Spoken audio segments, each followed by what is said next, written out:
Welcome back to Harbour Unboxed. It is time for the first round of the March Q&A. So we've got plenty of questions on the community tab. Tim's hand-selected quite a few good ones, he reckons. So I'm interested to see what you came up with. Sounds like I've had a lot of involvement this time and no involvement any of the other times. But well, you know, I guess this time it's an extra special hand yeah, picking. it's good to see that you've done something.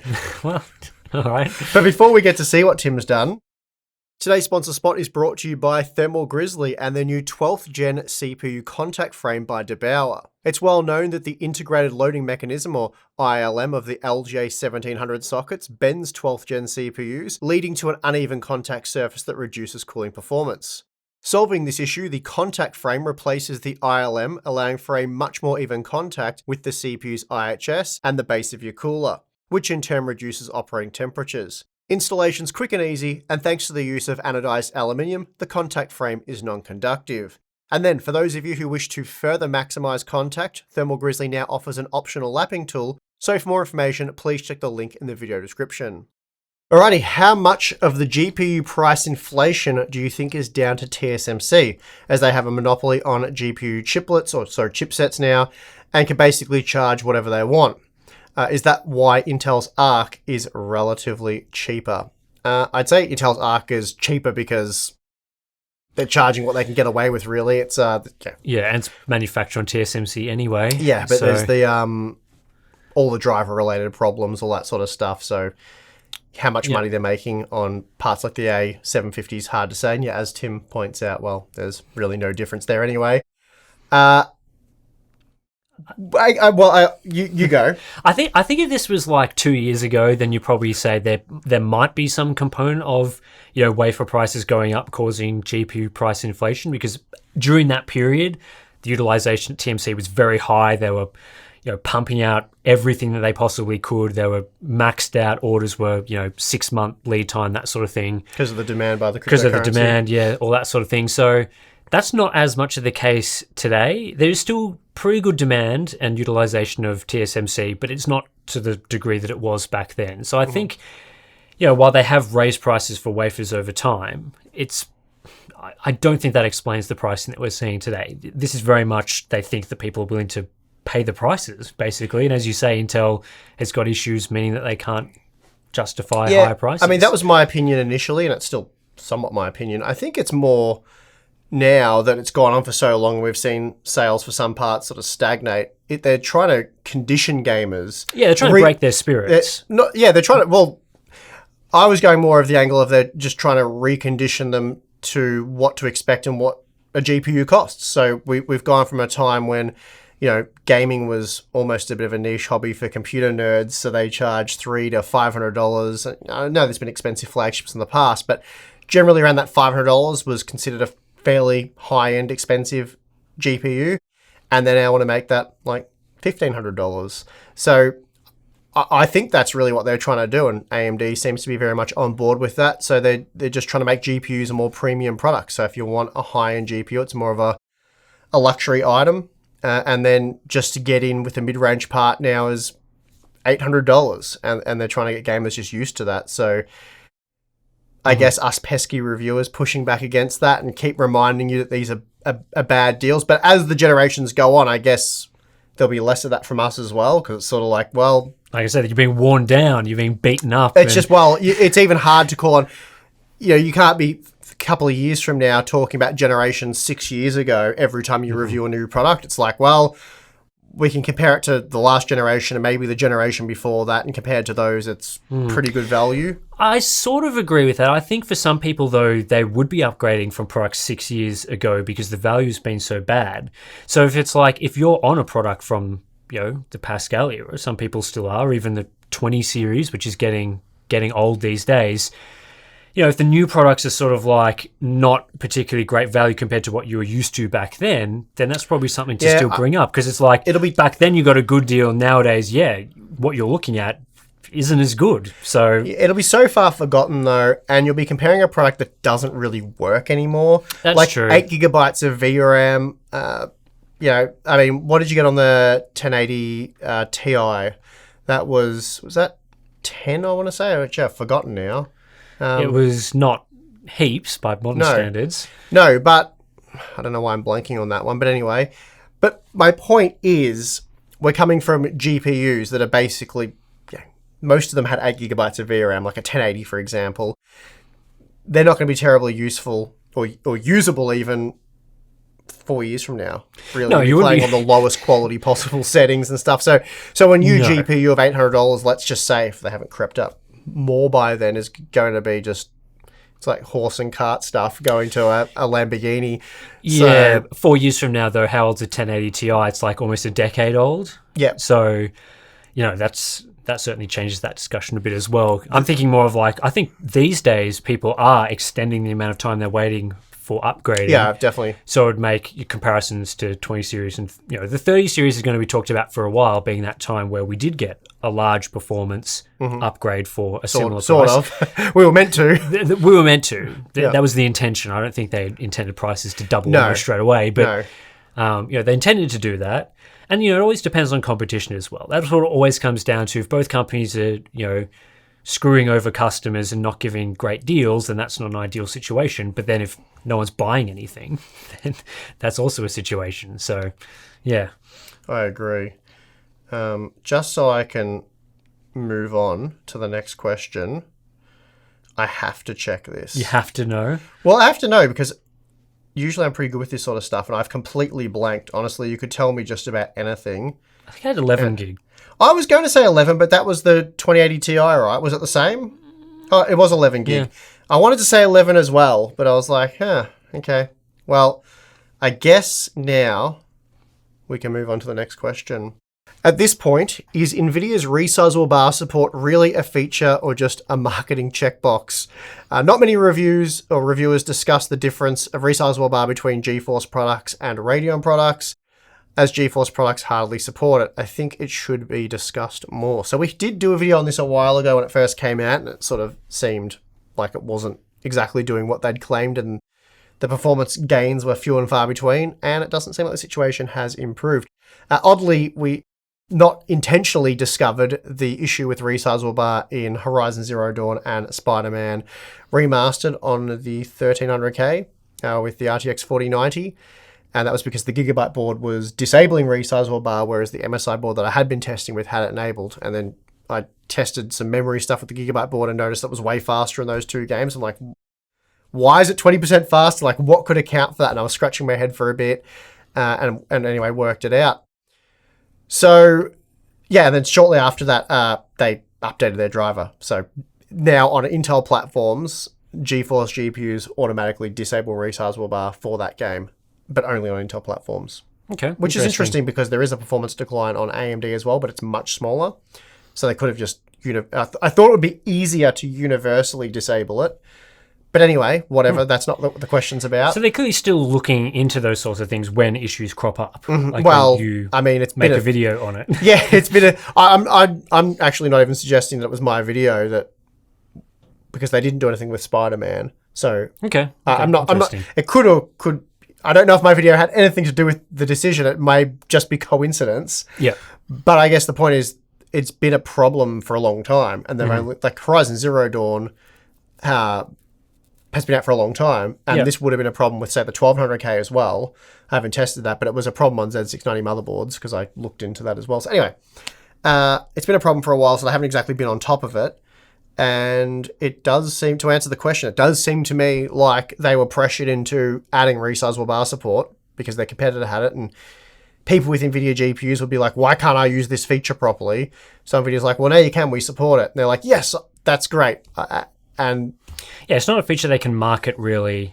No, they've just added it because people were upset that their RTX 3080 or whatever it is didn't have it, and the competing GPUs didn't. They're like, well, people are getting 20% more performance in Assassin's Creed Valhalla or Forza Horizon 5. I want that on my GeForce GPU. So Nvidia just pleased them. They were like, yeah, well, it's no skin off our back. We'll just say it's enabled, and whether it does or doesn't work, we don't really care. Like, shut up now. It's done. It seems to be the situation. Yeah. Next question. What are your thoughts on the LTT hack and what YouTube does and doesn't do to protect creators? Oh boy. Interesting watching their video. Interesting to see that they suffered from, I guess, would you say it's a known exploit at this point among YouTube creators? It's not the first time that a channel has fallen to that, but it's not known. It's been happening for quite a long time. I was well aware of it. And I got Balin up to speed pretty quick because, that's something that could have happened to us as well, I suppose. And now that he's handling a lot of the ad sales stuff, or pretty much all of it, it's getting him up to speed on that sort of stuff. It is quite a crafty way of tricking pretty tech-savvy people into clicking on an executable that's disguised as a PDF or whatever, like a contract, which is pretty normal. You're doing your advertising deal, and we've probably signed about a dozen contracts with people like Hetzner and various other brands that you would have seen the ads for on the channel already this year. So it could definitely catch out someone who's pretty tech savvy for sure. You really...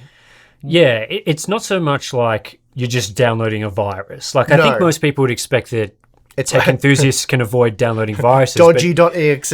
Yeah, but it's very much a targeted, it involves social engineering. You're posing and pretending that you're someone else.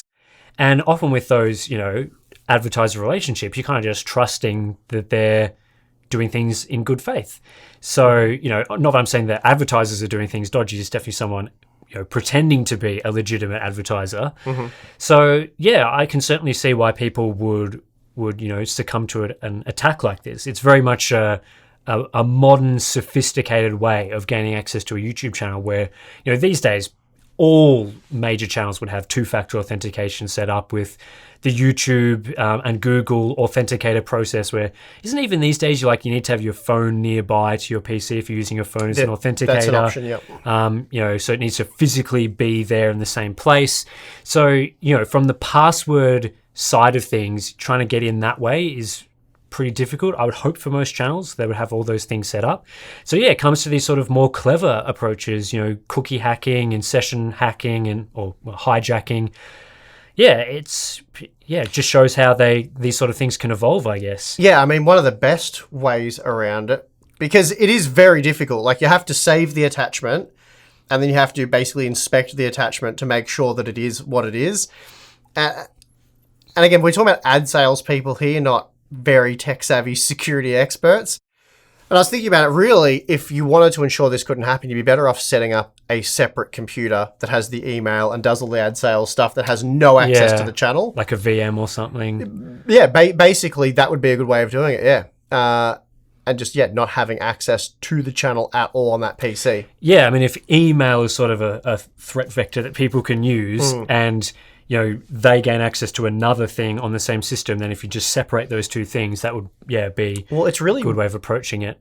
It's really one of the only ways that you would be executing sort of files that come from potentially untrusted sources. And sometimes you need to access contracts, you need to be able to install software. Like if we're advertising, a VPN or something like that, or another piece of software on the channel, then often we need to use the software, whether that's for B-roll or other things. So, and it's not even just that; it's just a contract. That's pretty normal. Exactly. So, it's definitely a social side of things. I think YouTube, I don't know, they kind of dropped the ball a bit on the security of things that they're letting people do with just session access. I think Linus made some very good points in his video about how you shouldn't just be able to change the channel name without having to re-input a password.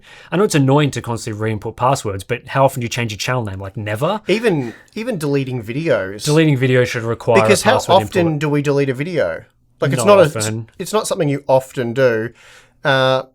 Especially a video that's already been published. And at the very least, I always like it when these are things you can turn on. And then to turn it off, you still have to enter the password. So if we do upload, say, a lot of content that has to be reviewed privately by someone like, let's say, ad spots on a channel, you could just remove that option, like just delete at will, basically. But on a channel like the main channel, where I can't remember the last time we actually deleted a video that was uploaded to this channel. So you could enable that extra security level for deleting videos, for example. I think that'd be cool. Yeah, I think all the crucial things, like if you look at what they did with Linus's channel, which was the main things were change the title of the channel and the picture, And they deleted thing. They deleted videos most and of their videos. They started a live stream with scams in it. So I would say that, clearly the renaming of the channel and deleting videos are actions that channels don't take very often. So you'd want to protect those behind passwords and those sorts of things. And really any action that isn't often used and has significant ramification of the channel, changing your AdSense ID, things like that, all of those on a channel should be enabled by default. You have to put in a password. And I think for things like live streams, whether, I think Linus had some issues changing the stream key. That was something that didn't require a password. That's something that should probably, Definitely. Maybe as well, there could be security methods where they detect the last couple of live streams and they sort of bank, where did those locations come from? If they detect an unknown location that's unusual or different IP or something, that requires you to put in a password. I think those are some pretty simple steps that YouTube could take to prevent these things. But again, we've had situations where channels can impersonate other channels via usernames and put scams in comments and things, and YouTube hasn't really done too much to solve that. So, those are issues that continue to go on the channel, on YouTube as a whole. So, yeah, I think they could take a bit more to protect creators for sure. But again, it's YouTube we're talking about. They're interested in things like removing the dislike button and YouTube Shorts and things like that. So maybe if you listening to creators on things like this would be appreciated. When it comes to software features of graphics cards, such as video recording, instant replay, video file size versus quality, in-game overlays, performance metrics, fan speed control, all that sort of stuff, how does AMD fare against Nvidia? What would I be missing with an AMD card than if I had an Nvidia card? Don't think there's much there, is there? Yeah, so I'm assuming with this, when you mean software features, you don't mean things like DLSS, because we've covered that many times. And this is more like the driver features, how video recording works and all those sorts of things. I mean, my opinion at the moment, I'm sure you'd share the same opinion, is that AMD's actual software control panel is significantly better than Nvidia's in terms of usability, speed of just accessing things, the fact it's not split between two different utilities, doesn't require a login. I think those are all pretty significant benefits of the AMD software system, and just using it I've always found to be much nicer than the Nvidia solution. The Nvidia solution has a lot of features, so it's not like a lot of those features that you're talking about, like recording instant replays, aren't there on the Nvidia platform. It's just that AMD's put them all together into a much more modern package. I don't think that's necessarily a reason to buy their graphics cards, though. It's just a nice bonus. I think for things like video recording, I'm planning to look into that more in depth to really get into the encoding quality of these cards at some point in the near future. I'm working on a few other things at the moment that are sort of taking priority over that. And I did see, I think it was PC World or one of those publications did a written piece where they compared the encoding qualities in quite a substantial number of tests and found the usual thing that people have found for quite some time, which is that at least for popular codecs like H.264, that AMD still doesn't have the same image quality for the final video output compared to Nvidia and even Intel.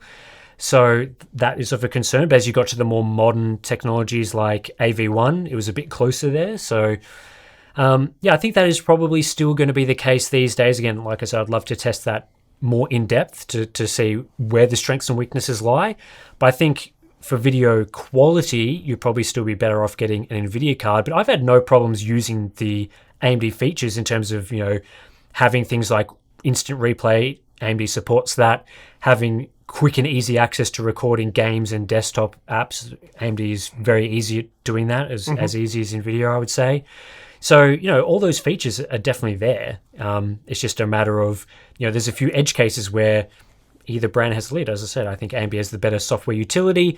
Nvidia's got things like DLSS, a bit better video quality for their encoding, and things they've got their new super resolution video feature and things like that. So again, those are probably where the things lie. Basically, if you're not a streamer, I think there's very little difference.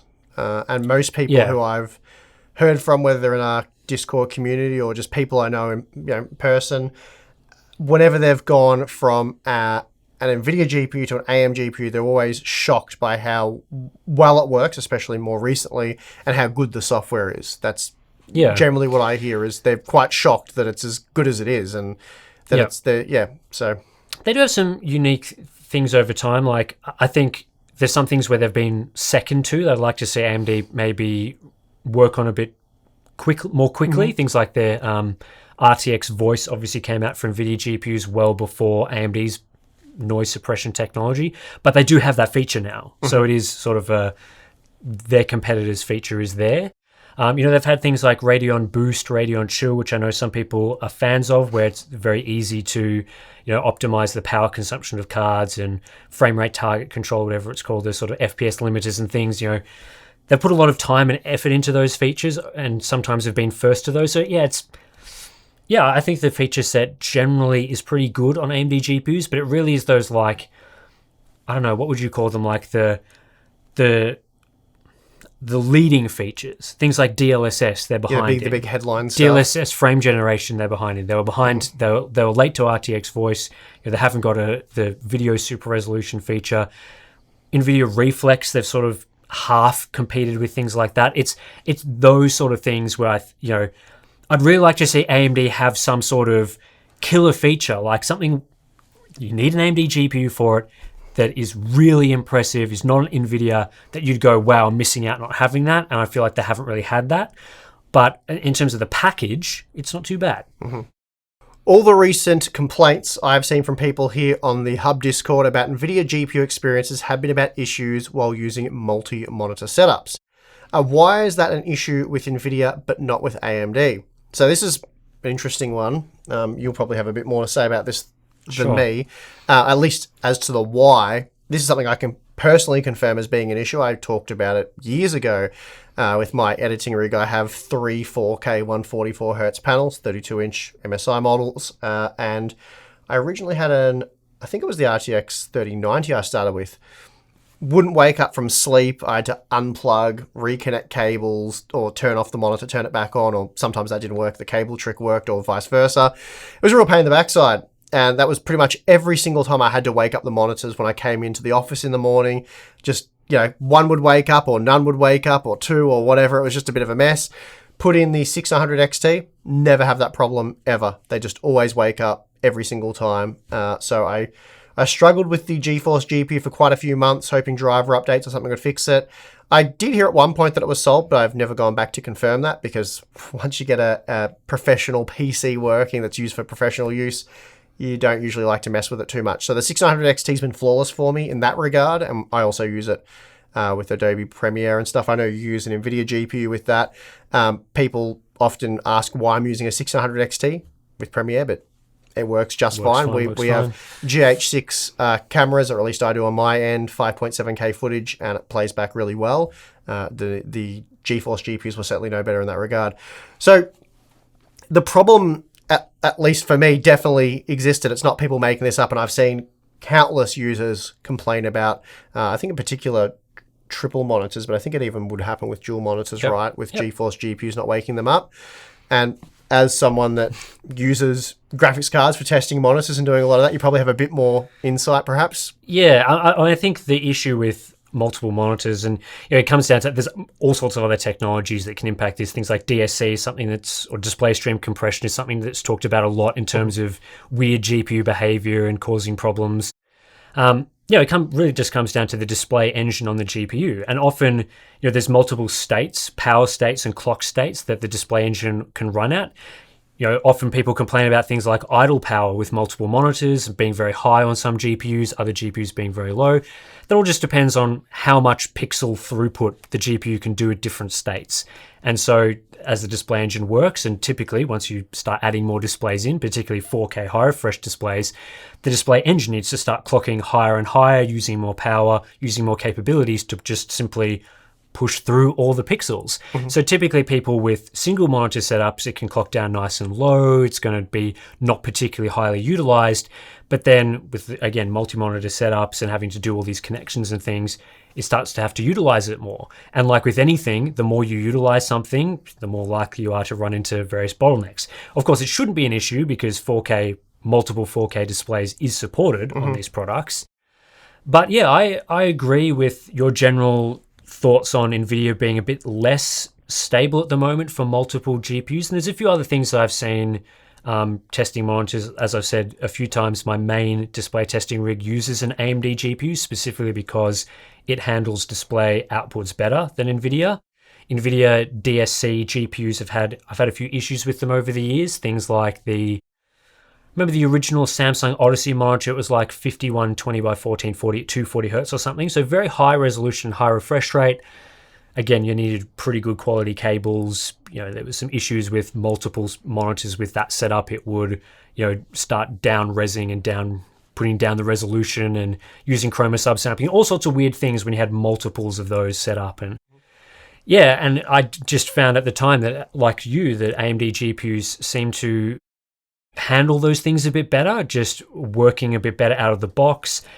AMD GPUs definitely will almost always run at the maximum refresh rate and resolution by default, which is something that Nvidia GPUs often don't do.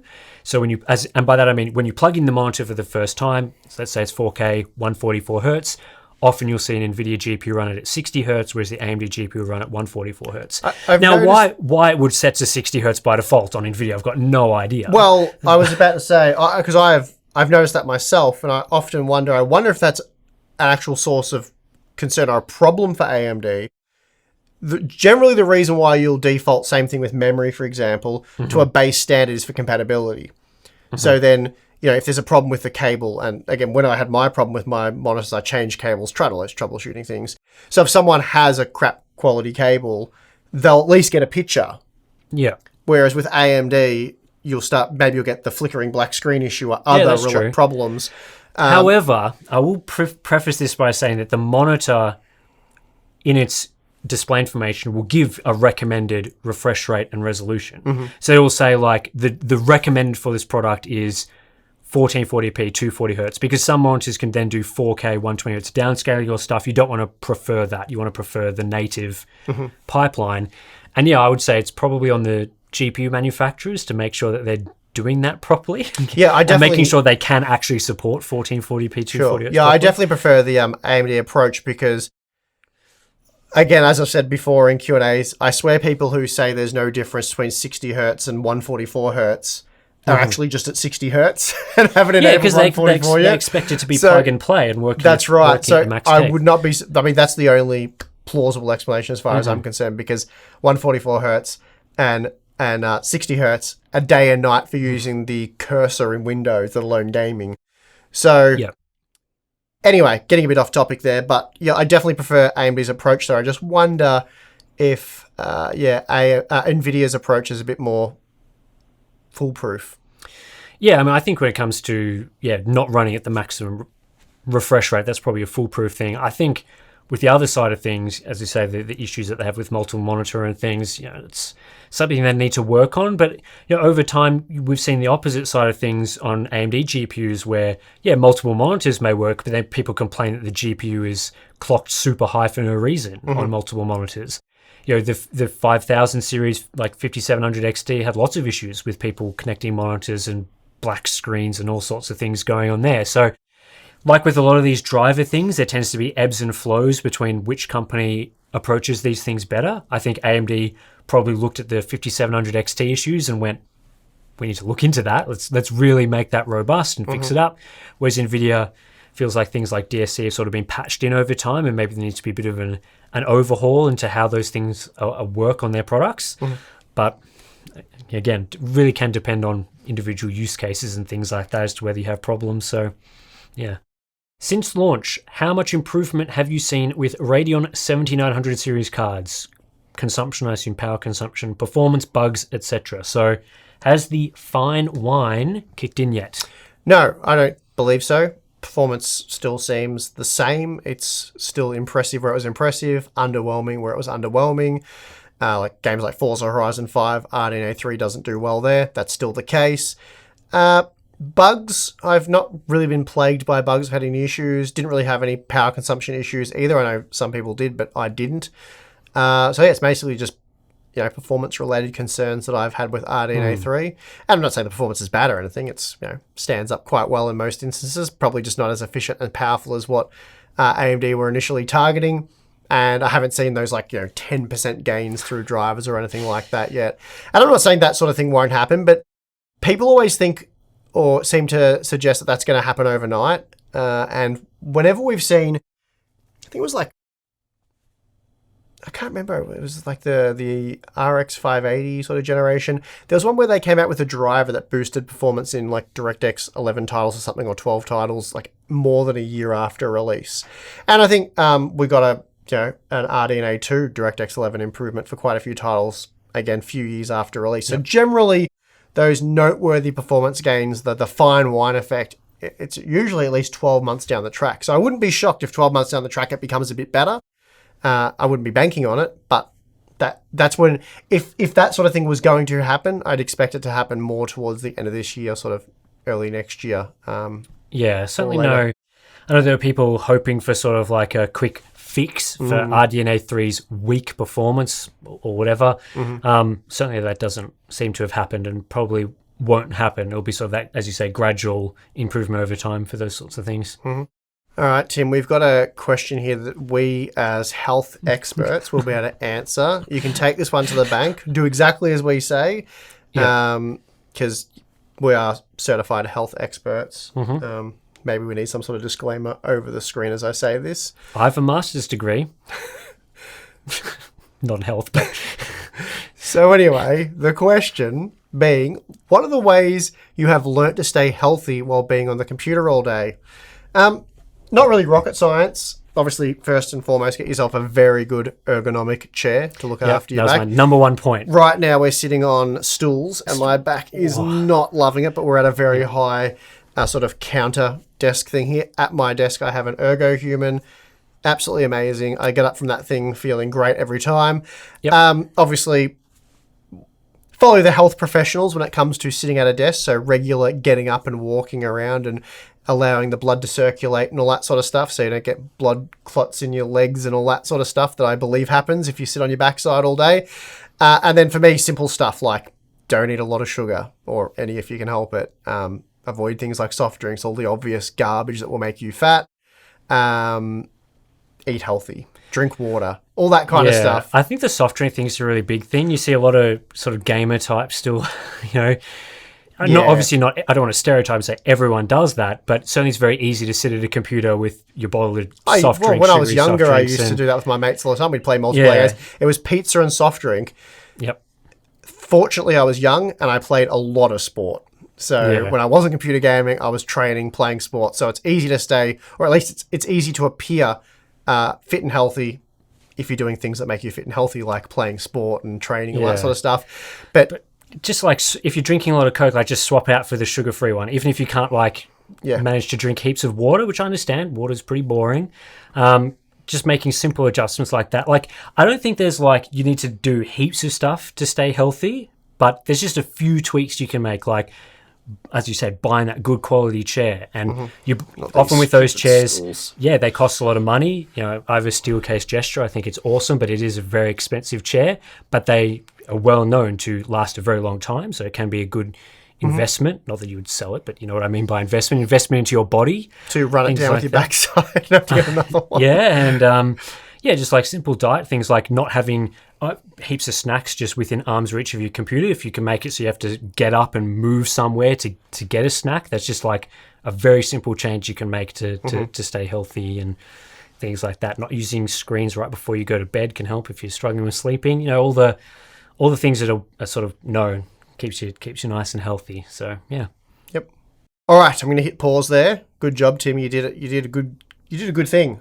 You got some good questions. Okay, good. I reckon the answers were probably okay. We'll wait and find out in the comment section below. Yeah, it's hinging on you on that one, I think.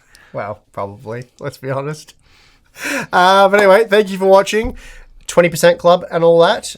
The usual spiel. Patreon, Float Plane. Monthly live stream, which we'll be doing shortly, so you can catch next month's. You can go back and watch. Shame this isn't live, so then people can know to watch the live stream. But that's true, because it will have happened by the time. Yep. Good point. Discord server, you can join that at any time, because that's just a Discord server. Behind the scenes content and Q&As, funnily enough. So a lot of cool stuff there. If you're interested, check it out, but if not, that's perfectly fine. I'm your host, Steve. I'm your host, Tim. See you next time.